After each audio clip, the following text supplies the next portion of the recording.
10 Years Later by Alexandre Dumas. Chapter 8. Le Havre.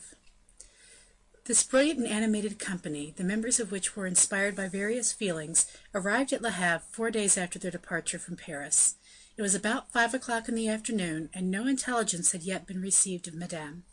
They were soon engaged in the quest of apartments, but the greatest confusion immediately ensued among the masters, and violent quarrels among the attendants.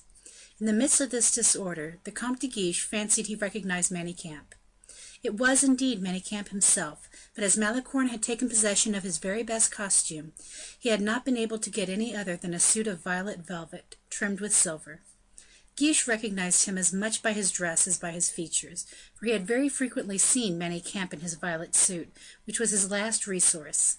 Manicamp presented himself to the count under the arch of torches, which set in a blaze, rather than illuminated, the gate by which Le Havre is entered, and which is situated close to the tower of Francis I. The count, remarking the woebegone expression of Manicamp's face, could not resist laughing. "Well, my poor Manicamp," he exclaimed, "how violet you look! Are you in mourning?" "Yes," replied Manicamp, "I am in mourning." "For whom, or for what?" "For my blue and gold suit, which has disappeared, and in the place of which I could find nothing but this, and I was even obliged to economize from compulsion in order to get possession of it." "Indeed! It is singular you should be astonished at that, since you leave me without any money." "At all events, here you are, and that is the principal thing." "By the most horrible roads!" "Where are you lodging?" "Lodging? Yes." "I am not lodging anywhere." De Guiche began to laugh. "Well," said he, "where do you intend to lodge?" "In the same place you do." "But I don't know myself." "What do you mean by saying you don't know?" "Certainly, how is it likely I should know where I should stay?" "Have you not retained a hotel?" "I?" "Yes, you are the prince." "Neither of us have thought of it. Le Havre is of considerable size, I suppose, and provided I can get a stable for a dozen horses, and a suitable house in a good quarter—" "Certainly there are some excellent houses." "Well, then, but not for us." "What do you mean by saying not for us? For whom, then?" "For the English, of course." "For the English?" "Yes, the houses are all taken." "By whom?" "By the Duke of Buckingham." "I beg your pardon," said Guiche, whose attention this name had awakened. "Yes, by the Duke of Buckingham. His Grace was preceded by a courier, who arrived here 3 days ago, and immediately retained all the houses fit for habitation the town possesses."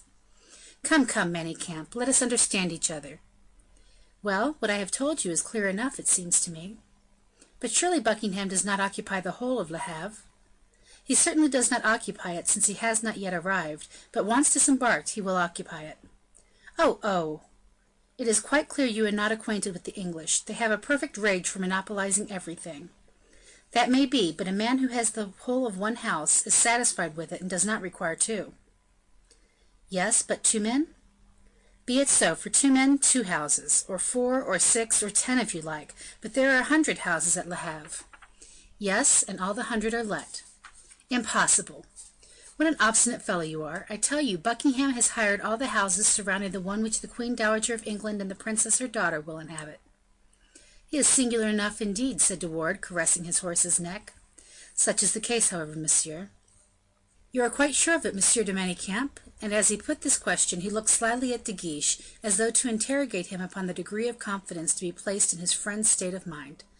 During this discussion the night had closed in, and the torches, pages, attendants, squires, horses, and carriages blocked up the gate and the open place.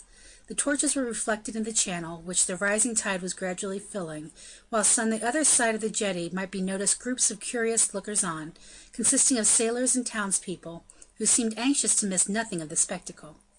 Amidst all this hesitation of purpose, Bragelonne, as though a perfect stranger to the scene, remained on his horse somewhat in the rear of Guiche, and watched the rays of light reflected on the water, inhaling with rapture the sea breezes, and listening to the waves which noisily broke upon the shore and on the beach, tossing the spray into the air with a noise that echoed in the distance. "But," exclaimed De Guiche, "what is Buckingham's motive for providing such a supply of lodgings?" "Yes, yes," said De Wardes, "what reason has he?" "A very excellent one," replied Manicamp. "You know what it is, then?" "I fancy I do." "Tell us, then." "Bend your head down toward me."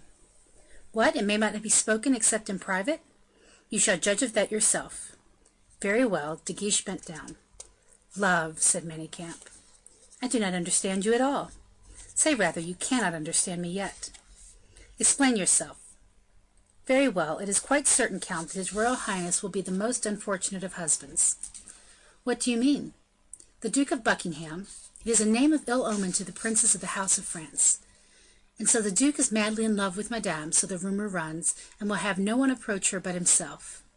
De Guiche coloured. Thank you, he said to Manicamp, grasping his hand. Then, recovering himself, added, Whatever you do, Manicamp, be careful that this project of Buckingham's is not made known to any Frenchman here, for if so, many a sword would be unsheathed in this country that does not fear English steel. But above all, said Manicamp, I have had no satisfactory proof given me of the love in question, and it may be no more than an idle tale. No, said De Guiche, it must be the truth, and despite his command over himself, he clenched his teeth. Well, said Manicamp, after all, what does it matter to you? What does it matter to me whether the prince is to be what the late king was? Buckingham the father for the queen, Buckingham the son for the princess. Manicamp. It is a fact, or at least everybody says so. Silence, cried the count. But why silence, said De Wardes. It is a highly credible circumstance for the French nation. Are you not of my opinion, Monsieur de Bragelonne? To what circumstance do you allude? Inquired Bragelonne with an abstracted air. That the English should render homage to the beauty of our queens and our princesses. Forgive me, but I have not been paying attention to what has passed. You will oblige me by explaining. There is no doubt that it was necessary that Buckingham the father should come to Paris in order that His Majesty King Louis XIII should perceive that his wife was one of the most beautiful women of the French court. And it seems necessary at the present time that Buckingham the son should consecrate, by the devotion of his worship, the beauty of the princess who has French blood in her veins. The fact of having inspired a passion on the other side of the Channel will henceforth confer a title to beauty on this. Sir, replied de Bragelonne, I do not like to hear of such matters treated so lightly. Gentlemen like ourselves should be careful guardians of the honour of our queens and our princesses. If we jest at them, what will our servants do? How am I to understand that? Said De Wardes, whose ears tingled at the remark. In any way you choose, monsieur, replied de Bragelonne coldly. Bragelonne, murmured De Guiche. Monsieur de Wardes, exclaimed Manicamp, noticing that the young man had spurred his horse close to the side of Raoul. Gentlemen, said De Guiche, do not set such an example in the public, in the streets too. De Wardes, you are wrong. Wrong? In what way, may I ask you? You are wrong, monsieur, because you are always speaking ill of somebody or something, replied Raoul with an undisturbed composure. Be indulgent, Raoul, said De Guiche in an undertone. Pray do not think of fighting, gentlemen, said Manicamp, before you have rested yourselves, for in that case you will not be able to do much. Come, said De Guiche, forward, gentlemen, and breaking through the horses and attendants, he cleared the way for himself towards the centre of the square, through the crowd, followed by the whole cavalcade. A large gateway looking out upon the courtyard was open.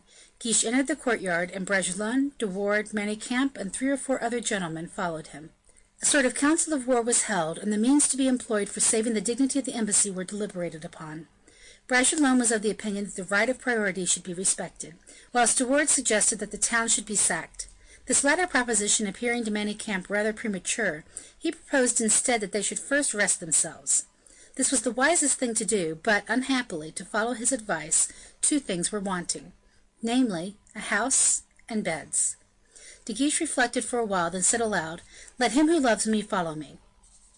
"The attendants also?" inquired a page who had approached the group. "Every one!" exclaimed the impetuous young man. "Manicamp, show us way to the house destined for her highness's residence." Without in any way divining the count's project, his friends followed him, accompanied by a crowd of people, whose acclamations and delight seemed a happy omen for the success of that project with which they were yet acquainted. The wind was blowing strongly from the harbour, and moaning in fitful gusts. Chapter 8.